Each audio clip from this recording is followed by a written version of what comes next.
uende. Bwana Yesu asifiwe. Kwa hiyo nikisema simama, uende, kusimama ni kitendo cha kuinuka wima baada ya kukaa. Tafsiri ya pili ya simama ni kitendo cha kusita, kuendelea kufanya jambo. Nataka kuzungumza kwa habari kusimama na kwenda. Matendo ya Mitume sura ya 3 mstari wa 1. Kulikuwa na mtu mmoja ambaye ni kiwete.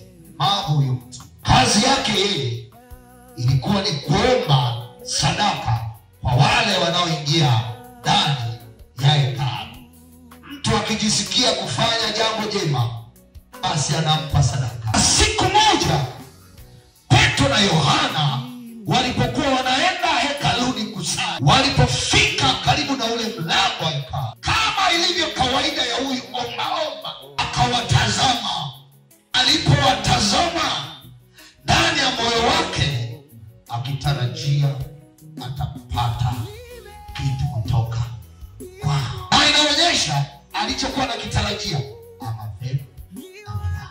Petro na Yohana walipomtazama, hasa Petro alipomtazama, akapewa ufunuo kutoka kwa Mungu kwamba shida ya huyu mtu si sadaka, si dhahabu.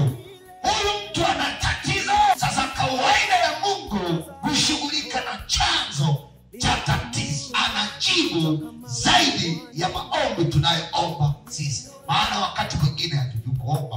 Yakobo akasema, sikuachi mpaka unibariki.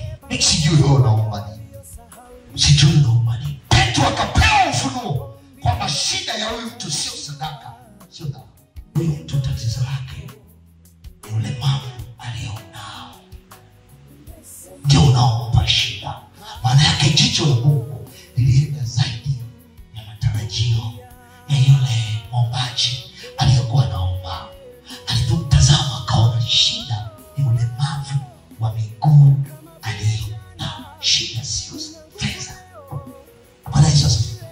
Na hii ndio maana kuna mtu anasema, Bwana naomba pesa, alafu Bwana akitazama anaona shida yako sio. Lakini umejua shida unayo, acha kuomba pesa. Ungeomba sawa sawa na shida ulio nayo.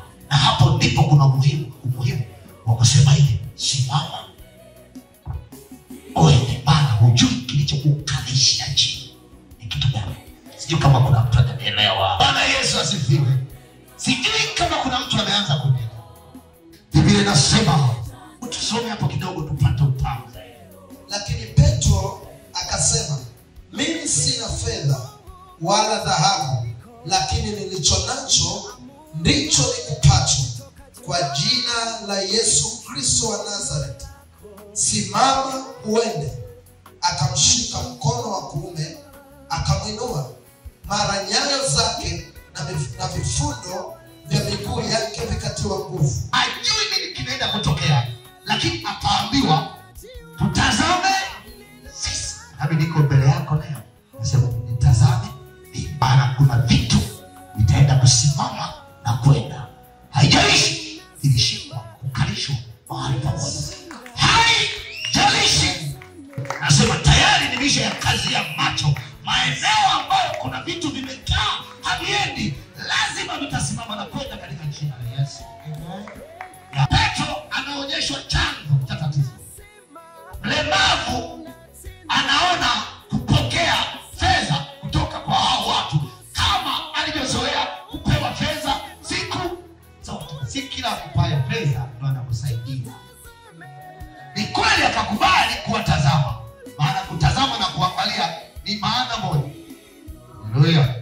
Ila ninachokiona, huyu mlemavu alipoangalia, anakutazama siku na kusikia siku ile, alifanya alichoambiwa na Petro kwamba tazame sisi. Akawatazama, ila hakuona ambacho anatakiwa kupewa. Yeye aliona pesa. Na msemo mwingine anasema, anayekufundisha kufanya kazi na anayekupa pesa, msaada mkubwa ni upi? Anayekufundisha kazi, maana yake utafanya kazi, utapata pesa yako mwenyewe. Anayekupa pesa, maana yake utakula alafu juu pesa itatwaje, kesho utaenda kuomba tena. Inuka kusimama wima. Kuna mambo yamesimama, maana yake hayaendi, na Bwana ameyaona. Na kuna mambo yamekaa mahali pamoja, anataka ayaamuru yasimame, anavukisha yafanye nini? Kuna miguu imefungwa, anataka iamuru iende. Kuna biashara imekaa mahali pamoja, haisogei, anataka iamuru iende. Ndio maana nimesema simama. Bado kuna mtu anatazama lakini haoni, maana haya mambo ni ya ulimwengu, mpaka Roho kutazamisha. Ndio maana hata mimi niliyesimama mbele yako nakwambia ni kazi macho, maana yake nataka nikupeleke rohoni, sawa? Kutoka kwa yule mlemavu, utazame kuna vitu vilivyokaa, kuna vitu havihapo mpaka vimegwa. Bwana anataka kuviamuru simama. Yesu anashughulikia chanzo, nyayo na vifundo vya miguu vikatiwa nguvu. Alafu yule mtu akasimama. Aliposimama, asiingie karudi nini, mama alikuwa haingii siku zote. Sasa watu wanashangaa, kulikoni? Huyu si ndio yule tunayemuona kila siku? Na mimi nasema baada ya Bwana kukutendea utakushangaa. Si bado tunayemuona siku zote akiwa na hali ya kuomba. Imekuwaje leo kumbe amri imetoka? Simama. Katika jina la Yesu. Malizie tu hapa. Anasema akamshika nini? Mkono. Yaani ndicho alichoongezea ili kumsaidia. Nakumbuka hata Petro alikuwa anatibikiwa imani wakati mwingine. Na Bwana anakufa na angamia.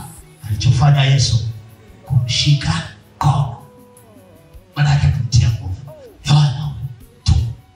Sasa katika Ufunuo anasema alipomuona Yesu akiwa